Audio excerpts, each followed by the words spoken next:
ये है कि वो अपनी मर्जी का वकील कर सके, वो अपनी मर्जी से अदालत में आ सके, उसे किसी किस्म का खतरा ना हो, उसे सिक्योरिटी दी जाए, और वो अपनी मर्जी, अगर उसको एतमाद है किसी अदालत पे, अगर वो एतराज़ कर देता है कि फ़लाँ जज साहब का कोई मफाद वाबस्ता है या इनके साथ मेरे कोई ऐसे रिलेशंस हैं जो मुझे ये शक गुजरता है कि मेरे साथ इंसाफ नहीं होगा, तो फिर उसे ये शक भी उसका दूर किया जाएगा, ये भी उसका राइट है। और किसी ऐसी अदालत में फेयर ट्रायल के जरिए उसे मुकदमे के प्रोसेस से गुजारा जाएगा जिस पे उसे एतमाद।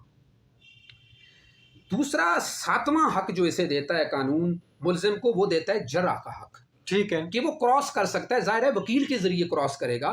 लेकिन वो खुद भी पूछ सकता है कोई बात। अगर वो कहता है कि फलां डॉक्यूमेंट अगर प्रोसिक्यूशन पेश कर रहा है, कंप्लेनेंट पेश कर रहा है, तो वो ये कहने का हक रखता है कि जज साहब या वो अदालत से